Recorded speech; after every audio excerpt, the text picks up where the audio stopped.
Good afternoon once again, ladies and gentlemen. Welcome to Albert Park for the penultimate round of this PRL season. And as you can see there, that's one of the demonstrations from this qualifying session of what happens when you don't do any practice. Once again here, completely ruining the run through first and second corners there. And look at the delta, already 3/10 down. Eventually I put in a decent lap. I go P3 and end up P4, but I've been beaten by my two championship rivals who are on the harder compound, including Meb, who took pole. So, combination of burning my hand the previous day and just doing no practice, in fact doing an all-nighter previously, so tired, that's the effect it has. This could have been, well, it should have been an easy pole on the tyres that I qualified on, but alas, sometimes the university has to come in front. Has had obviously an assignment to do, as I told you guys previously, and here we just can't get past Nick Dahy. In fact, I was lucky not to break my wing there. Lance Stroll coming around the outside for Williams, the young Canadian, with a great move there. I tried to go back around him, but that was just too risky, especially with the lag we know is present here, and he took the position. So I was back to P5, and of course, with Forza and Meb up front, and a 21-point gap between myself and Forza at the top of the championship, this was really potentially championship ending, especially when McSendit came past. I didn't even bother to defend because my tyres were dying. He was on soft compound tyres as well, so doing a great job himself, and at that time I was down in 6th, and that seemed to be where my pace was. I wanted to pit on lap 7, as obviously you can see my tyres are about to puncture, but my teammate a lap down pitted.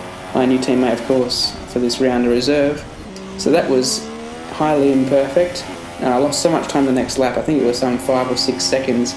The next two cars caught up. That was Brian in the McLaren and K-Dog behind in the Red Bull. In fact, Brian getting a bit too close for his own good.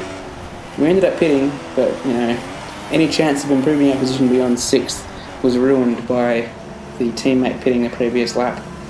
So we came in for our first stop. We're of course doing 2 stops. There's a second one, nothing really happened in the middle stint. I ran by myself most of that. Pork chops here, having a nightmare of a race, it seems.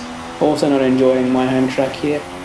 A racetrack, in fact, that if you divide the number of wins I've had here in leagues by the number of attempts made, it is actually statistically my worst track by far.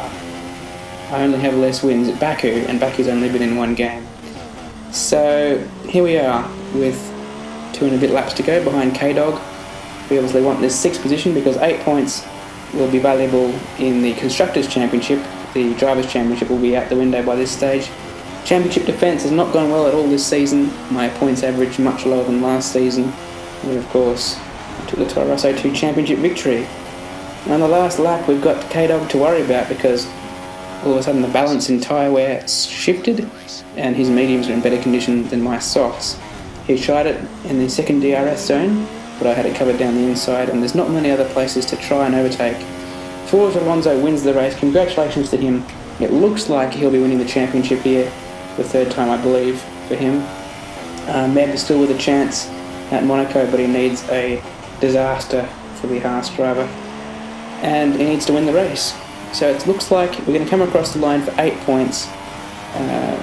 Mercedes sort of stumbling across the line in the Constructors' Championship. Hopefully we can retain it. There is obviously a chance Haas could overtake us, but we'll see what we can do in Monaco. Congratulations to the other podium drivers, both Force India's Meb and McSendit. See you guys for the finale in Monaco.